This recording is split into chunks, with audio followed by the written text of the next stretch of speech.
Nah, makanya dunia ini akan dijadikan seperti itu. Makanya terjadi satrio pinilih himau untuk membangkitkan spirit-spirit ini. Makanya di tahun ini mulai gencar masalah spiritualitas.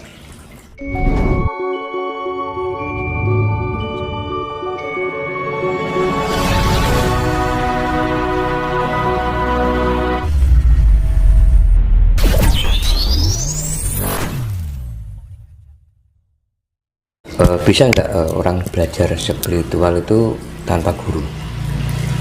Tergantung kapasitasnya. Karena ini dia mempunyai genetika ya, orang itu kan. Mungkin dari eyang-eyangnya memang sudah mempunyai bakat, faktor genetika ya. Jadi mempunyai bakat spiritual gitu loh. Tapi kalau kita nggak punya arahan yang mempunyai sifat bakat itu tadi, ya aneh.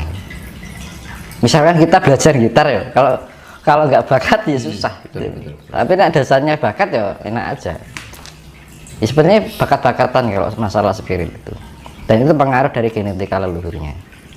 Misalkan nggak selalu dari orang tua ya, dari eyangnya, entah eyang keberapa, itu salah satu akan menurun pada salah satu cucu. Dan kebanyakan orang yang terbangkitan spirit itu rata-rata itu hanya beberapa dari, misalkan ini, misalkan anak saya punya saudara keluarga besar, lah kemudian yang bisa kayak gini cuman aku aja gitu. Ya itu rata-rata seperti itu. Kalau enggak satu ya dua. Kadang-kadang cuman dari keluarga besar cuman satu aja gitu kan. Kadang-kadang kita merasa terkucilkan dengan keluarga, merasa aneh dengan diri kita sendiri. Yang lain begini kok aku gini sendiri ya. Suka hal-hal yang sifatnya berbau lampau gitu kan, berbau spirit, biasanya gitu. Jadi makanya tergantung, kalau masalah belajar dan tidak itu tergantung. Kalau kita sudah mempunyai bakat alamiah, tanpa belajar kadang sudah terarahkan dengan sendirinya. Nah, aku nggak pernah belajar berguru, saya nggak pernah punya guru. Nah, saya ngomong blambreh kayak gini, belajarnya ya dari pemahaman kehidupan sehari-hari itu. Otodidak. Otodidak. Ya belajarnya ya kita, kalau kita bisa mempunyai jiwa rasa rumangsa, nanti bisa. Kadang gini mas, orang belajar spiritual itu kadang mereka itu kan tidak tahu kan, ya mungkin belum paham apa yang diajarkan seorang guru itu benar dan tidaknya kan kita kan belum tahu. Soalnya kita baru aja mulai untuk belajar. Bagaimana cara kita untuk mengetahui jika yang diajarkan seorang guru itu benar-benar yang paling benar? Ya makanya gini, zaman sekarang itu mencari guru yang benar-benar guru itu langka. Betul. Nggak kayak dulu. Kalau dulu ada guru itu dijamin. Kan gini. Karena guru sekarang itu ya banyak tendensi, ya kan. Dan belum istilahnya juga secara level spiritnya juga belum kayak orang-orang dulu, nggak kayak orang-orang dulu. Gitu. Makanya jangan menganggap diri kita atau mengangkat diri kita seorang guru kalau kita mempunyai spirit yang benar-benar mumpuni. Itu. Jadi kalau aku misalkan ada nih, banyak ya kan, misalkan aku ingin jadi muridmu lah, aku ini masih bodoh kan gitu. Kita anggap kita belajar bersama aja, kan malah enak ya, tiada guru tiada murid, ya kan. Karena sejatinya hidup itu kan ya sama-sama belajar sebenarnya. Guru pun, misalkan ada seorang guru pun dia juga harus belajar, merasa kita masih punya pembelajaran lagi. Jangan sampai kita menjadi guru merasa benar. Nah itu repotnya, karena ada ya sifatnya mentang menjadi guru merasa diri benar. Nah itu karena gini,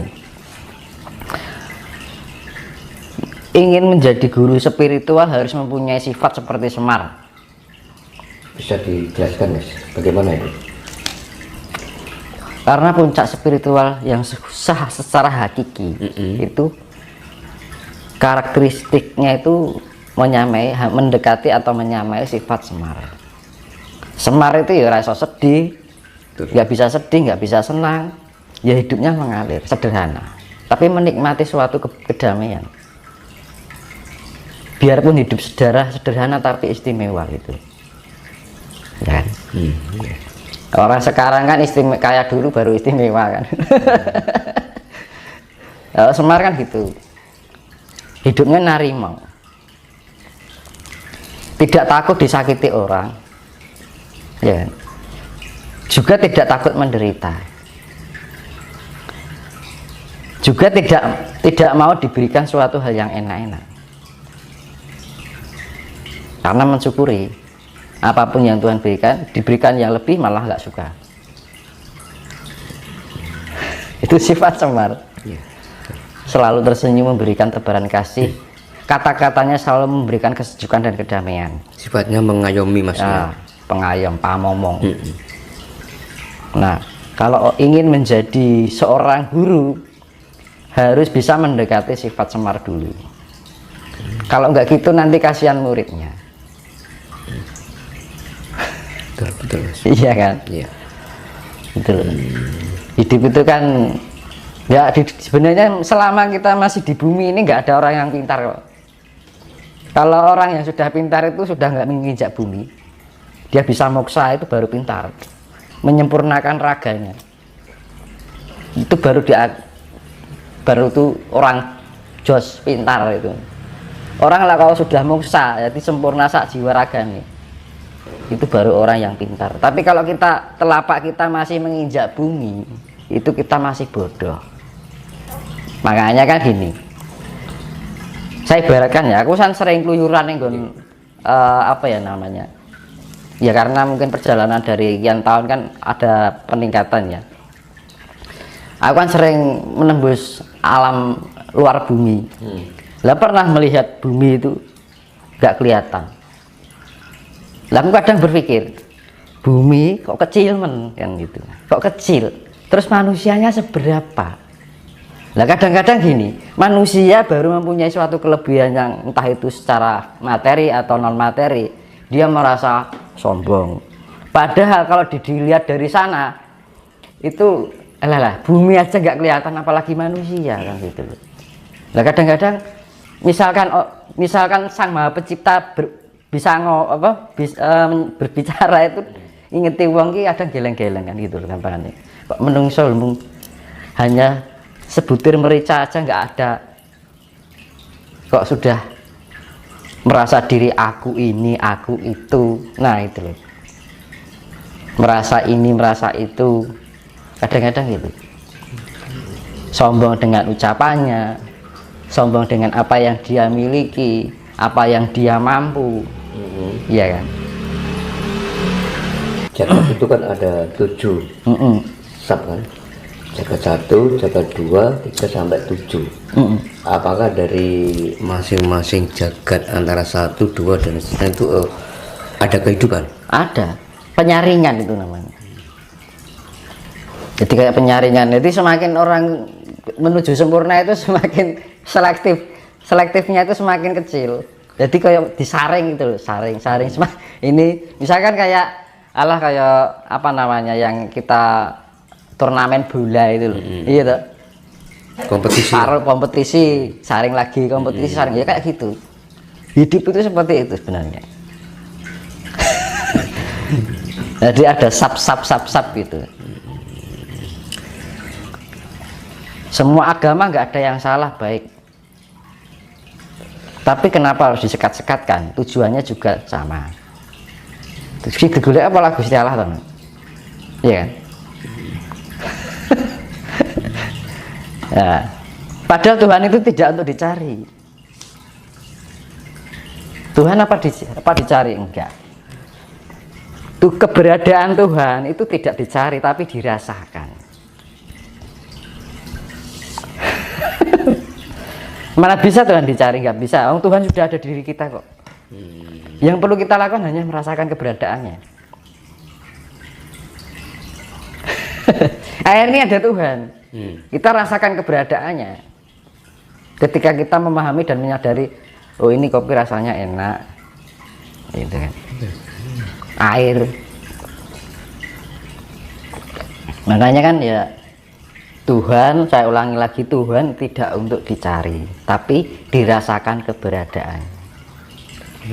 Makanya ketika kita meditasi juga jangan mencari, tapi merasakan.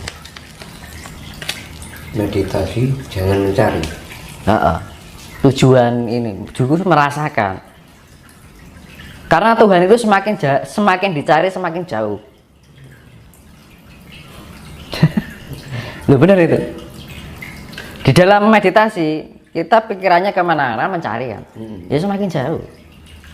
Oh sekarang gini Mas Dimas, tadi Mas Dimas mengatakan bahwa meditasi itu jangan mencari. Sebetulnya hakikat dari tujuan meditasi itu sebenarnya bagaimana sih Mas? Yaitu bisa mencapai tingkat kesadaran bahwa kita memahami dan menyadari keberadaan Tuhan itu tadi. Kalau kita sudah memahami keberadaan Tuhan, maka sifat Tuhan akan include di dalam diri kita. Dan sifat Tuhan itu apa? Kasih. Nah, kasih menyebabkan apa dampaknya? Kedamaian. Ya wis toh. Kalau kita sudah damai, tenang, tentrem hati ini, damai, sejahtera. Nah, makanya dunia ini akan dijadikan seperti itu. Makanya terjadi satrio pinilih mau untuk membangkitkan spirit-spirit ini. Makanya di tahun ini mulai gencar masalah spiritualitas.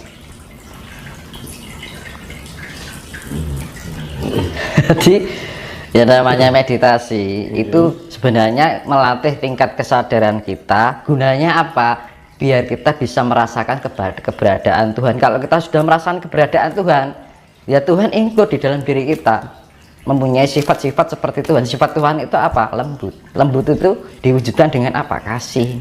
Ya wes, ya kayak lampu ini tadi loh, ya kan? Ya wujud tuh urip, hidup, ya kan? Makanya kan Hono Coroko, ya Doto itu artinya menyala.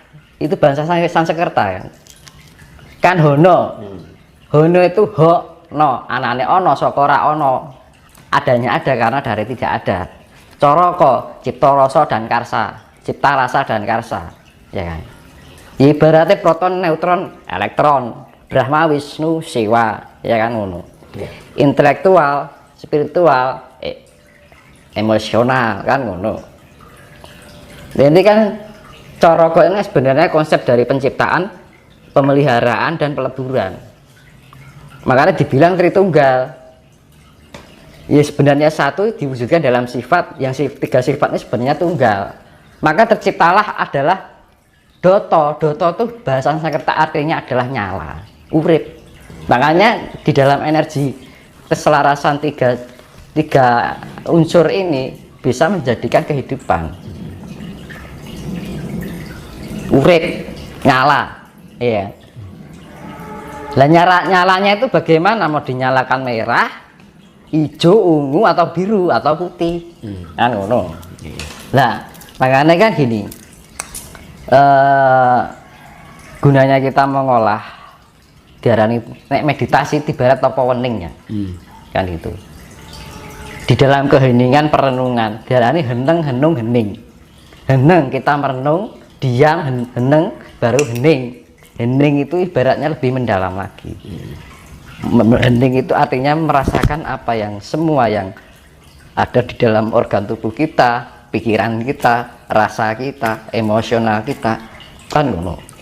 Nah kalau kita sudah bisa menselaraskan itu, ini akan lampu ini yang menyala ini yang awalnya redup jadi terang, awalnya merah menjadi hijau, ya magic biniu, aura. Jiwa itu aura, nah, aura itu ya cahaya gitu Mas. Dan makanya kan hidup itu hasil apa yang menjadi hasil spirit kita ya, yang dihasilkan apa? Ya cahaya itu tadi. Kita menghasilkan cahaya apa gitu. Makanya kan setiap di dalam cakra itu kan ada cahaya merah, ya kan, jingga kan, kuning, terus magiku hijau, biru, ungu, anu.